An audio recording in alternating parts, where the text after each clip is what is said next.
c'est la parole de Dieu. Ce qu'on a fait. Amen.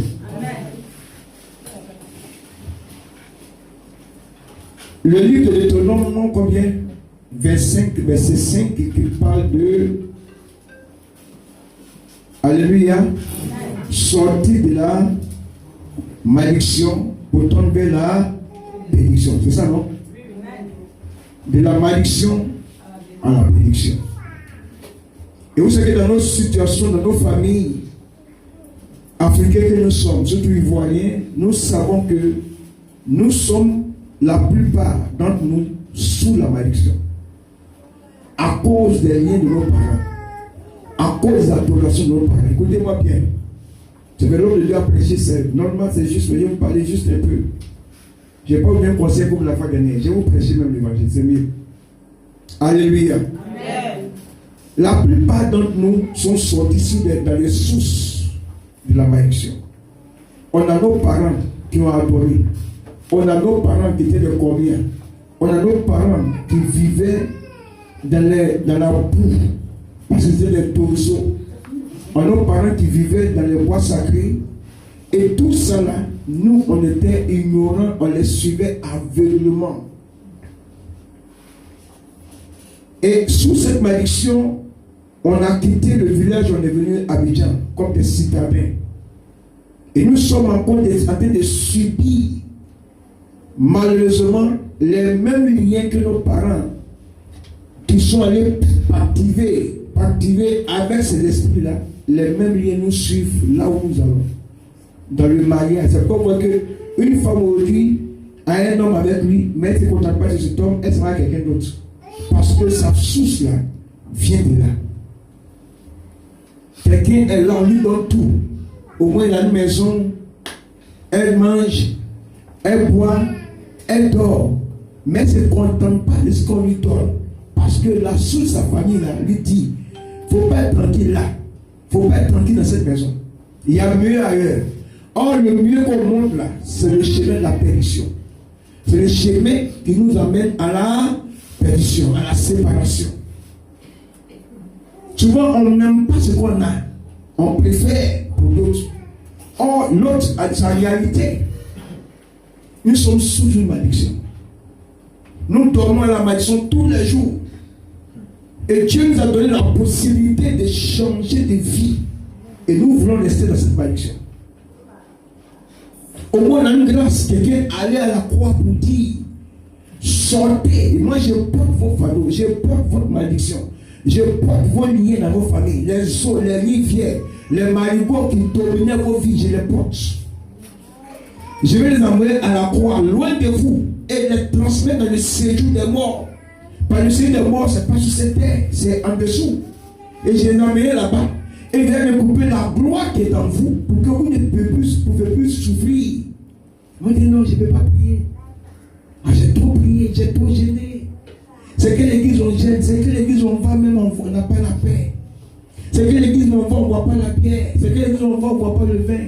Mais c'est ce que ton papa a bu. Et puis aujourd'hui, il est devenu pauvre et qu'il est mort dans la pauvreté. Dans la honte totale. C'est ça. La malédiction. La malédiction n'est pas venue pour dire que tu vas tourner comme un fou. Parce que nous voyons les fous comme s'ils sont maudits. Mais nous sommes aussi maudits, on ne sait pas. Pourquoi nous sommes maudits? Nous tournons en rond. Chaque année, il n'y a que des promesses. Venez faire des offrandes, venez déposer des dîmes, venez faire l'alliance avec Dieu.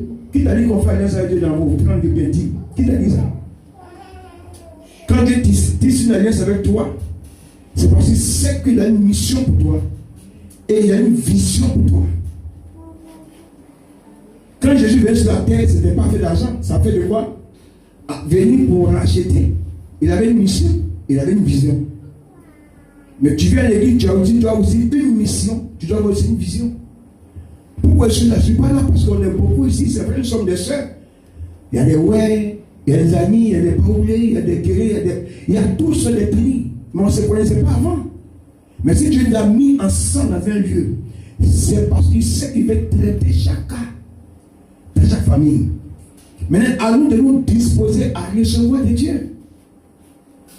Si on vient à l'église qu'on ne peut pas être disposé à recevoir, c'est où on nous a pas être libéré. Parce que la malédiction là, ça ne veut pas dire que parce que tu es très belle, mais tu es trop beau. Hein. tu t'es bien coiffé ou tu portes cravate. La malédiction, c'est une source qui te suit comme un parfum. Partout où tu pars, ça va avec toi. C'est elle-même qui te téléguide dans tout ce que tu fais, dans toutes tes actions. La malédiction dedans.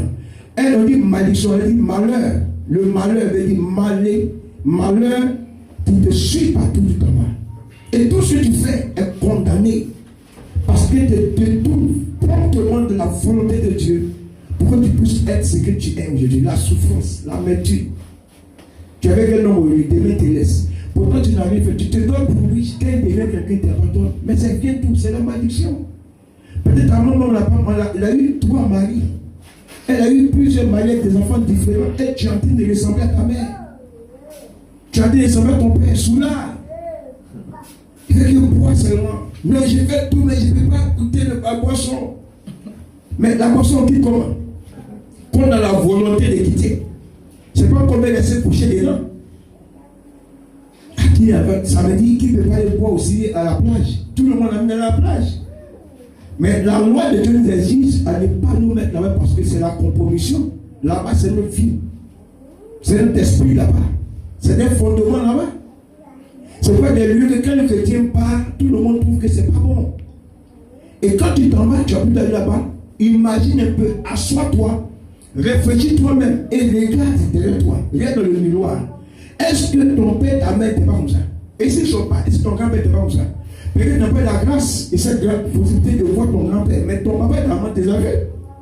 Regarde les souffrances, regarde comment elles sont. Souvent ils disent, mon enfant va réussir et demain il va s'occuper de moi. Mais toi tu deviens un problème aussi pour elle.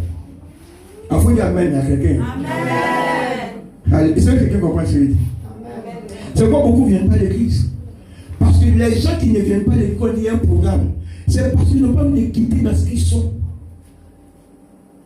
Dans les faits de sexe, dans les choses bizarres, des chrétiens qui ont l'air portables, qui viennent encore les choses bizarres. C'est qu'eux-mêmes ils connaissent, ils sont encore dedans. Est-ce que tu n'as pas encore vu que tu as bien des réactions? En fait, chaque fois que tu regardes, tu t'exposes, tu te crées des problèmes, tu attires davantage la malédiction sur toi. Parce que chaque fois que tu as une femme qui n'est pas ta femme, tu es maudit. Si tu veux pas, écris ça pour te poser. Le jour où tu vas aller là-bas. Parce que quand les gens meurent, nous on a les accompagner, on prie pour eux, on dit ah papa, telle personne est morte, on ne sait pas quoi de façon ABC. Après, tu n'as plus ABC, tu meurs comme ça. Et on dit non, on va faire son funérail, le pasteur va prêcher, il faut bien parler, parce que cette famille-là, ils aiment trop Dieu, ils vont venir à l'église, n'est pas le Dieu. Je peux être à l'église sans l'aimer. Alors tu ne dis pas amen non plus. Tu t'es capable pour faire aussi ça. Ah, nous on va t'accompagner. Si ton frère m'a invité, moi je n'ai pas te dit que tu allais au spectacle. Si tu es mort là, Dieu donne la capacité à tout homme de Dieu qui a l'esprit de Dieu de savoir si celui-là est de Dieu ou pas. Donc quand tu arrives, tu sais. De toute façon, non, le cercueil, la personne est bougée, les gens sont assis, tu sais que ça, Dieu n'est pas dedans. Mais tu n'as pas dit aux gens, Dieu n'est pas dedans. Tu peux aussi dire aussi, il est sauvé. Tu es au milieu puis tu parles. Tu ne dis ni l'un ni l'autre. Tu dis c'est je qui l'accompagne. Ça veut dire qu'il faut comprendre que ça dit lui là. Il n'est pas de l'autre côté là-bas. Moi, c'est pour ça que je suis. Le jour où vous aussi trompé là, dites aussi. Si aussi pas. Parce qu'il y a le pasteur. Un modèle devant vous, mais un faux à la maison. C'est ça aussi le problème. Parce que d'abord, il est presque. C'est un grand homme. Il peut être grand devant vous, mais peut-être un faux chez moi. C'est pourquoi il faut être un modèle ici, à la maison, partout. Papa, ton image là, doit refléter ce que tu dis. Ne parle pas pour convaincre les gens. Toi-même, convainc toi-même aussi. C'est comme moi, j'ai eu à être l'exemple devant ma vie avant de parler de ça à quelqu'un. Si je suis un modèle, il ne va pas venir ici. Et puis depuis qu'on a commencé à venir ici, vous voyez que les bénédictions se succèdent. Mais c'est parce qu'il ne faut pas que ce soit le pasteur seulement, que ce soit son niveau. C'est-à-dire que le pasteur mène une bonne vie. C'est pourquoi ça marche. Si tu mets une bonne vie comme nous, ça va marcher. Si tu ne mets pas une bonne vie, tu vas être pareil. Tu as vu tous les jours, fire, tu as terre, mais c'est toujours la même chose. Finalement, tu dis, moi, je ne vais plus là-bas parce que on tombe souvent pour voir. C'est pas, tu sais, pour ce que tu vois là, tu connais toi-même. Dis à ton voisin, on dit que tu vois autre chose. Il faut bien le dire. Regarde sur la peau, tu vois autre chose. Moi, je la vérité. Souvent, tu vas à l'église, ils ne sont pas beaucoup, ils sont 10. C'est pas, les 10, c'est qu'on comprend. Sont tous ceux qui viennent, ils ne comprennent pas. Alléluia. Donc, on est sous la malédiction. Écoutez, mon père a souffert. Mon père allait tuer les moutons, tuer les bœufs, tuer les poulets, jeter ça sous des bois, des rivières, des eaux, des marigots. Et moi, parallèlement, je me retrouve souvent la nuit, moi qui suis à Abidjan, je me retrouve au village chaque jour. Chaque fois que je dors, je suis au village. Attends, je n'ai pas payé de transport. Je suis au village en fait. Pour quelqu'un qui je suis au village. Quand on va au village, on paye de transport. Parce que le matin, il dit, je vais au village. Hein, frère, tu vas, tu prends ton taxi. Hein, ton taxi, comment on appelle ça? Il y a des Seigneurs qui est là. Bon, ici, il y a un nom que vous donnez ici. Bon, c'est qu'est-ce que dit le nom? 2 ou 4 ou 3 là. Puis les gens disent Saloni là. Aïe, on dit Aboboya. Je les vois, il y a des gens là. Attends, on ne va pas dire des choses que tu n'as pas dit. Donc, tu prends, tu t'en vas, tu payes le taxi. Jusqu'à aller prendre le car et puis tu es au village. Mais toi, tu dors chez toi et tu es au village. Tu fais quoi là-bas? Souvent on peut rire, mais on sait quoi, il y a même un peu là-bas. On a fait une réunion. Et puis ceux qui sont morts, tu fais réunion avec eux. C'est la sorcellerie. C'est une forme de malédiction. C'est la malédiction là. Elle en haut. En bas de la malédiction, il y a ce qu'on appelle l'esprit de mort. L'esprit de mort, parce que quand la malédiction est sur toi, spirituellement, tu ne vis pas. Tu es mort, tu es dominé par la mort. Tout ce que tu fais là, ça ne marche jamais. Même quand tu as une relation, ça ne prospère pas, ça ne vit pas. La personne t'abandonne. Tu n'es pas mort physiquement. La mort physique, c'est quand on dit tu as rendu l'âme. Mais Jésus a dit, il a rendu l'esprit. Est-ce que Jésus a d'accord dit quoi? Il a rendu l'esprit, il a rendu l'âme. Il a rendu l'esprit. Mais ton grand-père dit là, il a rendu l'âme. Parce que lui, il est une âme vivante. Jésus, c'est un esprit. Pourtant, c'est un corps. On dit, il a rendu l'esprit. Parce qu'il n'est pas, il n'a même pas l'âme que toi tu as. Et nous, on dit, on a rendu l'âme. On dit, et souvent même, on dit, il est mort. Parce qu'il est mort. Ça veut dire qu'il a rien à faire. Lui-même, ça a rien à faire. Avant que le temps n'arrive, il est déjà rien à faire. D'ailleurs, on ne va pas au village. D'ailleurs, on ne va pas au village. Mais comment ne pas aller au village? Si les gens t'appellent, vous savez, hier j'ai expliqué le mécanisme. Si on veut on va durer, mais vous allez comprendre bien. On va au village, pas parce qu'on a envie d'aller au village. Souvent tu assises, et puis tu es assis, et puis tu as envie d'aller au village. Il n'y a pas événement, il n'y a pas fête, il n'y a rien, mais toi-même tu as envie de partir. Comme ce que Dieu te dit, là-bas, il y a quelque chose de bon. Et tu aurais les jours qui suivent, tu aurais un jour, 2 jours après, une amie ou bien un parent t'appelle du village. Ça va bien? Au village, c'est bon, tout a changé. Ça dit, c'est les manières pour t'appeler au village. Mais quand il fait quoi au village? Est-ce une nécessité? C'est un besoin? C'est un problème? Tu ne sais pas. Et puis du coup, tu te lèves. Tu dis à ton gars, ah, moi, il va aller au village. C'est pourquoi? Il y a un décès? Non. Il y a un problème? Non. J'ai fait un tour là-bas. Ah, un tour là. C'est-à-dire que ton âme est déjà parti, mais ton corps va précéder. Et il va partir maintenant pour suivre. Et c'est là qu'ils vont te donner soit la mort, soit l'initiation. Parce que bien ton âme vient là-bas. Et ils ont fait un travail pour dire on va la tirer pour faire quoi? Pour la dompter. Quand vous êtes à Dufour, vous êtes j'ai envie d'aller au village. Maintenant, le diable a tout fait pour que ce ne soit pas comme si tu as envie de parler. Si tu es comme ça, ça trop visible. Il utilise les fêtes comme les Paquinou, les fêtes comme les Pentecôtes, où on dit c'est rassemblement des gens, et puis tu t'en vas. Toi, tu ne sais pas qu'on t'attend là-bas. Or, avant Pâques, tu allais faire 3 fois le tour là-bas. Tu allais t'asseoir là-bas 3 fois, sans payer de transport. Maintenant, tu vas partir là-bas, physiquement. C'est là ton totem. C'est là tu vas manger ton totem. Quand tu m'as dit, je veux que tu partes. Non, il faut que je parte. C'est là ta mort. Si tu vois, si tu reviens, c'est là qu'on séparation. Parce qu'à un moment, tu vas voir que l'homme va commencer à déconner. Ce n'est pas lui. C'est l'esprit que tu as transporté pour mettre dans la maison qui fait qu'il s'en va.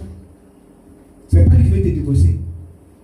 Parce que ton âme là n'est pas en paix. Ton âme est dominée par notre esprit. L'autre, son âme sera dominée par ton absence. Par une autre fille aussi qui va chercher à le rencontrer pour l'amener à changer de vision. Donc toi, il ne veut plus t'aimer, il va aimer une autre fille. Le temps où tu es parti de 3-4 jours que tu allais faire là, quelqu'un a déjà récupéré ça ici. C'est l'objectif de la malédiction. Que tu ne sais pas ce que tu aimes. C'est ça la malédiction. Et toi, tu ne vois pas. Et l'église est là. Au lieu de l'église, non, il y a une brique. Je ne vais pas venir, je suis un peu occupé. En fait, ils vont t'amener à mentir. Or, quand tu mens, tu n'as plus de couverture spirituelle. Tu n'es plus protégé. Voilà comment ma soeur depuis le mariage gagne pas. C'est parce que lui-même, ou bien elle-même, elle est détenue dans un fondement. C'est ses propres parents. On dit non, comme papa existe, ma grand-mère, c'est elle qui fait. C'est pas parce que la grand-mère vieille que c'est elle. Le village, il y a une porte d'entrée. Il y a une porte de sortie. Tout village, il y a une entrée, il y a une sortie. On rentre par ici, on sort de l'autre côté. Et sa porte d'entrée là. Chaque fois que tu veux entrer dans le village, il y a une grande porte. Mais toi, tu peux voir. Toi, tu rentres, je suis arrivé au village. Mais la porte est ouverte et puis tu rentres. Maintenant, les gens de là disent, vous qui êtes là-bas, là, Martine est arrivé au. C'est fort. Non. Spirituellement, il faut comprendre. Si on a réussi à dominer, c'est parce qu'on savait. Avant d'entrer, on bombardait avant d'entrer. On ne prend pas dans une ville avant d'entrer. Il a mis un peu, quand vous allez à l'église catholique, quand vous entrez dans l'église, vous faites quoi? Pourquoi vous faites ça? Pourquoi tu n'as pas comme ça? Comme quand tu rentres ici, là, et puis tu viens t'asseoir. Et quand tu t'assois, tu ne peux même pas. C'est parce que c'est une église que forcément tu ne sais même pas ce qu'il y a sur la chaise, tu ne sais même pas ce que c'est. Celui qui a perdu la chaise, tu ne sais pas quelle main il a, quel doigt il a. Mais c'est un doigt de malédiction, tu ne sais pas. On dit là où le péché abonde, la grâce surabonde. Dans toute église, il y a toujours les deux choses qui sont là. Il y a le péché, il y a les fondements, il y a les choses qui sont là. Vous voyez une église, chante peut faire ce qu'elle veut. Musicien peut faire ce qu'il veut. Pasteur peut se faire comme il veut. Est-ce que tu attends Dieu parler? Il ne parle pas. Mais il punit après. Donc, si la malédiction sur toi, tu ne peux pas réussir. Parce que tu n'as pas la capacité de contrer si tu n'es pas de Dieu. Tu crois que quand tu marches pour avoir un père, pour avoir un repère, et tout ce que tu fais, tu le goûtes à ton père. Pour que le père te dise ne va pas ou bien va. Quand il va, c'est parce que tu as l'accord du père, donc tu vas sur l'onction. Quand il ne va pas, c'est parce qu'il sait que devant toi là-bas, il y a quelqu'un qui ne va pas. Si tu t'en vas par forcer, par force, parce que simplement je vais plaire à mes amis, mais tu vas essayer. Beaucoup sont morts comme ça. Beaucoup sont morts. On les a enterrés aujourd'hui. Ils sont des morts, les doigts de ces morts. Et c'est fini. Hébreux 9, 27 dit, il n'y a plus, il dit quoi? Il est réservé à l'homme de mourir une seule fois. Si on le venait 2 fois, ils vont me dire, il ne faut pas partir. Mais comme on meurt une seule fois, on ne peut plus le venir. C'est pourquoi Lazare était laissé des morts et le riche était là-bas pour dire, mets ton petit doigt dans l'eau. Il dit, non, ça, tu ne peux pas gagner. Pendant que toi, tu mangeais, tu pouvais l'eau, tu les versais de l'eau. Moi, j'étais en train de chercher dans les poubelles là pour manger. Je ne t'ai jamais demandé de me donner de l'eau à boire. Je vais ta poubelle. On dit Amen bien. Amen. Il y a un homme dans le livre de Jean, chapitre 9, verset 1 à 12, pour revenir encore l'histoire rapidement pour terminer. Jean, chapitre 9, verset 12 dit, pas d'un aveugle né. L'aveugle né, ça veut dire qu'il est né aveugle. Et les gens ont demandé, est-ce que cet aveuglement-là, lorsque tu es aveugle, depuis c'est la malédiction qui vient de ses parents, mais d'où vient-il? Donc, d'autres le jugeaient que cela vient de ses parents. Oh, quand tu l'as aussi dans l'histoire, ses parents-là, ils ne sont pas aveugles. Mais lui, il est né aveugle. C'est comme un homme et une femme, ou bien quelqu'un qui peut être dans une famille boiteux. Ce n'est pas tout le monde qui est boiteux. Il y a des gens qui sont nés boiteux. D'autres sont nés aussi, ils ont nez cassé. D'autres sont nés aussi là où ils sont penchés. Chacun est né de sa façon. Tout dépend de comment la transformation a été faite depuis le sein d'état de ta mère. Il y a des gens aussi, lorsqu'ils doivent naître, leurs parents ont pris des médicaments pour les enlever, mais n'ont pas pu réussir. Moi, je connais une fille que je travaillais avec elle à l'époque. Tout c'était noir. Et puis, qu'est-ce que tu as? Et puis, le poids sortait de chaque fois, il faut couper. Il faut gratter. Donc, elle allait faire chirurgie après. Comme elle avait beaucoup d'argent. Mais sa maman ne voulait pas d'elle. Sa maman voulait l'enlever et l'enfant n'est pas sorti. Donc, dans l'affaire sortie, tout était noir ici. Il a grandi avec. Ça a diminué sa beauté. Elle est belle, mais ça a gâté sa beauté. Mais elle a pu se refaire, aujourd'hui ça va. Ça y est là, on ne voit pas maintenant. Puis maintenant il y a pommade, donc on ne voit plus. Pommade n'a plus le pays. Amen. Amen. Alléluia. Amen. Donc la Bible nous parle de quelque chose qui est simple. Que cet homme est né avec. On dit pourquoi? Et chaque